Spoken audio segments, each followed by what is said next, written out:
In this video, I am interviewing the amazing Andy Mclean. I've only known Andy for, I think, a couple of weeks now, but he's a really interesting man who is very passionate about mental health. And if you go to his social media channels, he speaks very openly about his experiences. In this interview, it's those experiences that we tap into, and he talks about his podcast that he set up about mental health. He talks about his own personal journey and what he has learned from that also. So I hope you find this interview with Andy Mclean informative. When I was speaking to you off camera, we were talking about your podcast and the starting your podcast with your mum. Yeah. Do you want to explain that story a bit more? It wasn't so much starting it with my mum, but certainly my mum's had a terrible time over the years, with mental health. And it's nasty when it arrives. I've never suffered really nasty mental health, not stuff that just drops me, Mm-hmm. It's just like, we can come back to that. But, mum's had like serious problems, and at different points in time. And I didn't really do it for mum, but what was amazing about once I told her what I was doing, she was so engaged in it. She's like, wow, people actually want to speak to you about their mental health? Yeah. Because in New Zealand, it's an enormous problem, suicide, huge. No one's talking about it. We're not even scratching the surface. But I think for mum, it just showed that,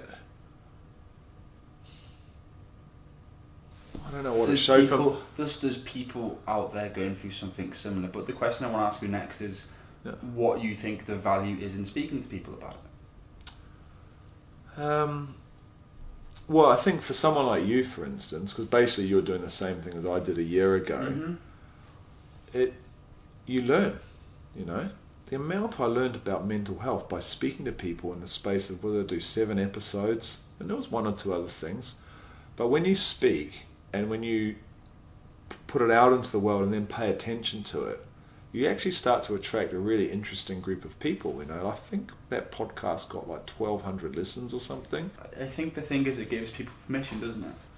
If you hear someone else talking about it, it's like, oh, well, you're speaking about it, so obviously that's okay for me to speak about it also. Yeah. Whereas when people don't, and I feel like things are getting way better now. People are more open about this. I agree. When you see someone else, especially when you're younger, because when you're young, you want to look, masculine, and you want to be this person, you want to portray this certain image of yourself. Yeah. But by actually going, it's alright to talk.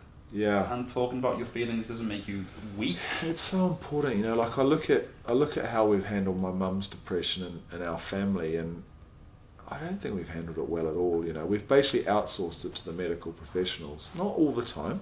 And when it's really bad, we step in, but how did your family find when your mum has depressed? When you heard those words, how did your family take that? What was the first thoughts? I think for me, when I was younger, I just didn't know what that was, and that made my actually, I'll tell you how it was. So like my mum's probably had a few pretty big bouts in her lifetime, but my reason why I left here, England, in 2014, it was an SOS from my sister. Come home, I need your help now. Okay. And in previous times when mum had this problem, one time I was on an overland safari through Africa having the time of my life. The next time, I was actually in New Zealand when it happened, and I visited her, a couple of times. But I think I felt that need as her son, and the oldest one in the family, and she lives alone. I just had to be there for her. Yeah, and that's all you can do. It's not no one's fault, not your fault. There's nothing you can do about it. The only thing you can do is be there and support. And I want to ask you a question on matefullness versus mindfulness. Yeah, interesting. This is something that you spoke to me about before, and I was really intrigued by what you meant by that. What did you mean by that? What is matefullness versus mindfulness? I think the danger with something like mindfulness is you become so self-reliant.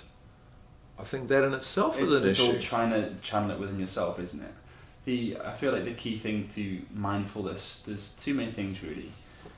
One is just understanding yourself and understanding your emotions and your feelings. I think that's probably the main reason why people do it. That's self-awareness. Yeah, which I think is self-awareness. And I think it's being more present. So it's, for example, rather than thinking of the meeting that you have at 5 o'clock today, it's what am I doing right now? What can I take in? So I think that those are the benefits to it, but I think there's something 100% in not always trying to find the answers in yourself.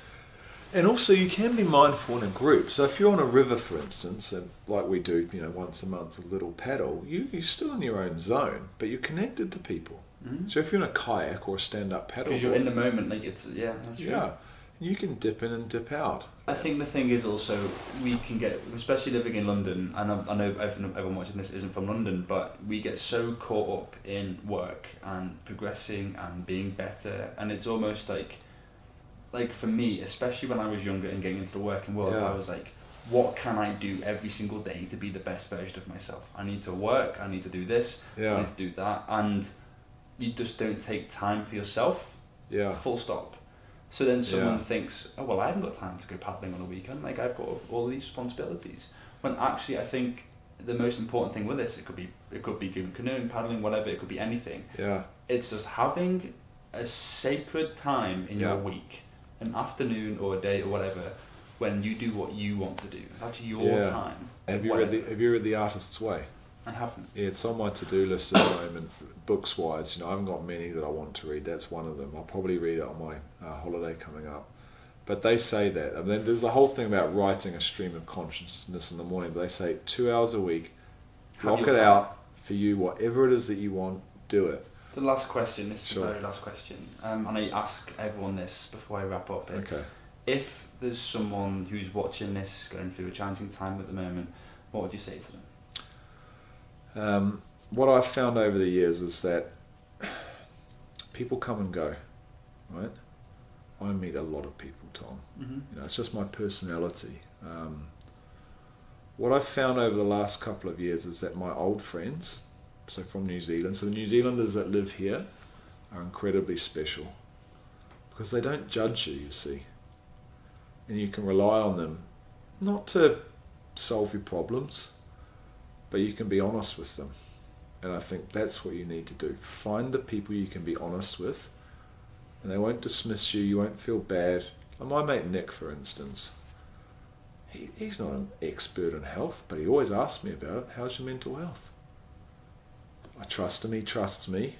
I'd say that's probably the biggest lesson of the whole lot for that particular question. Your friends, your oldest, deepest friends will always be there for you no matter what.